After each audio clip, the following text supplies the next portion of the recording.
तुभ्यं नमः सकल मंगलकारकाय।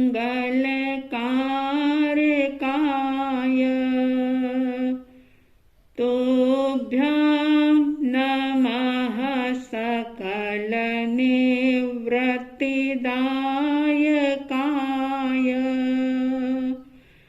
तुभ्यं नमः सकल कर्म विनाशकाय।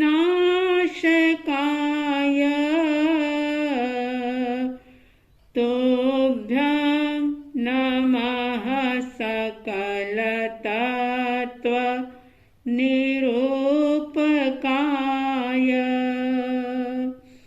तुभ्यं नमः सकल तत्व निरूपकाय।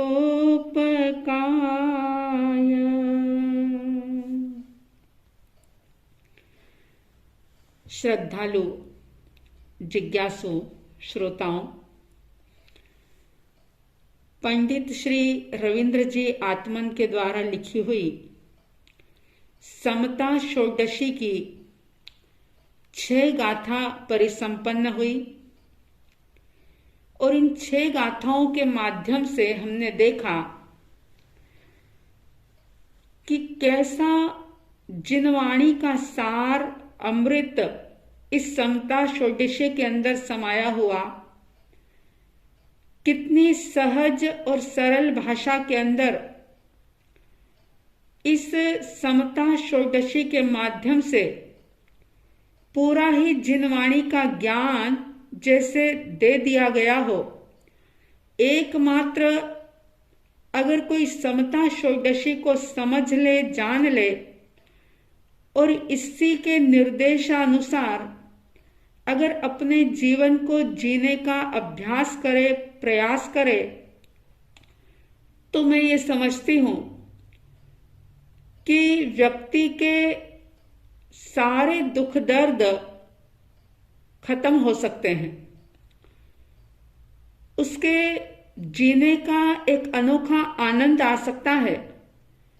दुख दर्द खत्म हो जाने से मतलब कोई चमत्कार घटित नहीं होता, लेकिन दृष्टि बदल जाती है।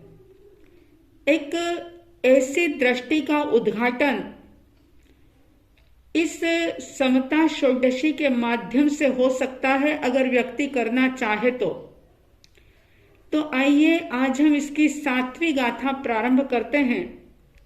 7वीं गाथा में कहा गया था, जो होता है वह होने दो, होने को स्वीकार करो, कर्तापन का भाव न लाओ, निज हित का पुरुषार्थ करो, समता रस का पान करो, अनुभव रस का पान करो, शांत रहो,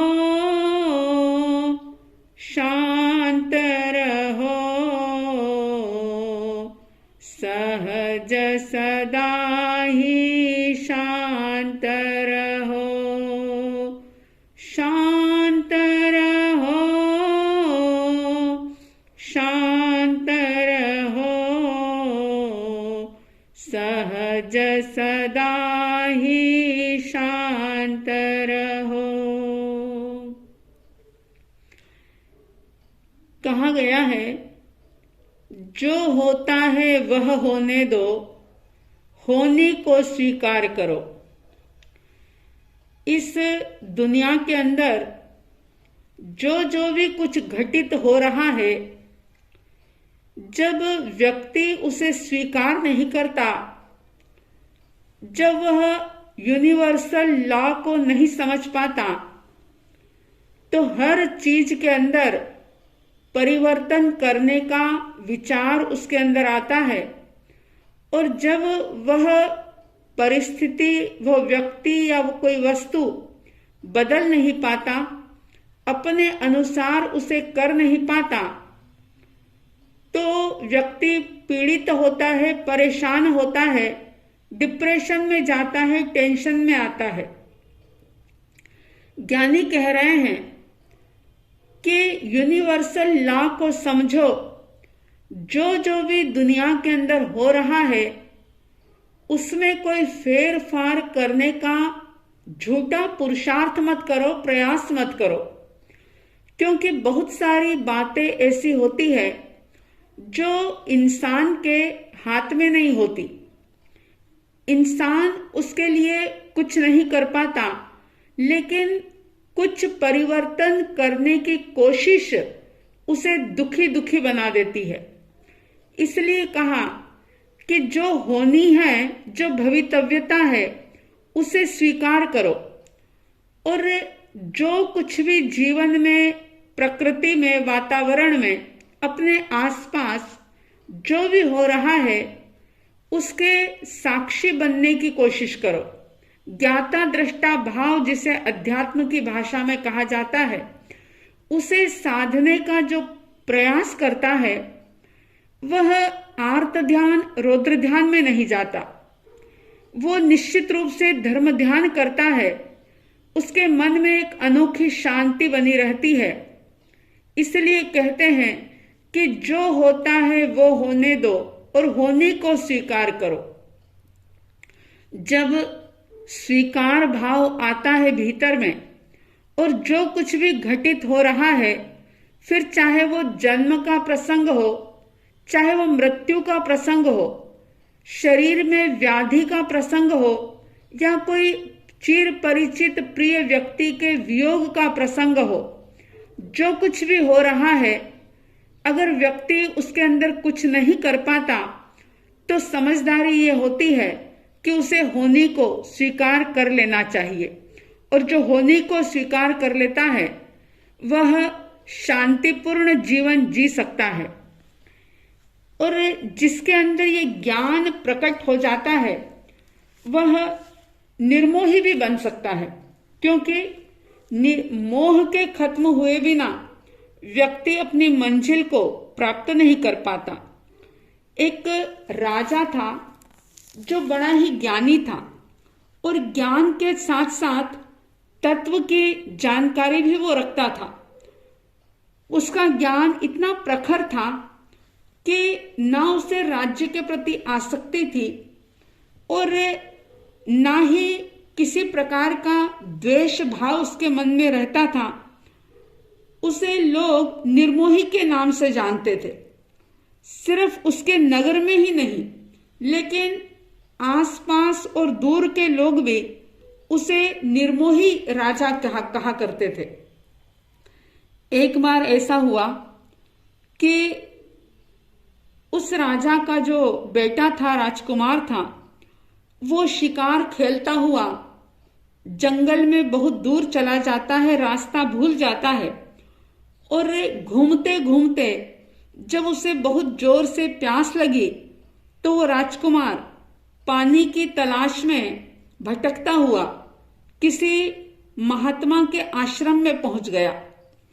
संत जो थे, महात्मा, सन्यासी, उन्होंने उसे पानी पिलाया और उस राजकुमार से अपना परिचय पूछा। तब उस राजकुमार ने खुद का परिचय बताया तो राजा, उस संत ने, महात्मा ने जब उनका परिचय सुना तो उन्होंने कहा कि राजकुमार, मुझे ऐसा लगता है कि कोई एक व्यक्ति, कोई राजा भी हो और वो निर्मोही भी हो, ये कैसे हो सकता है?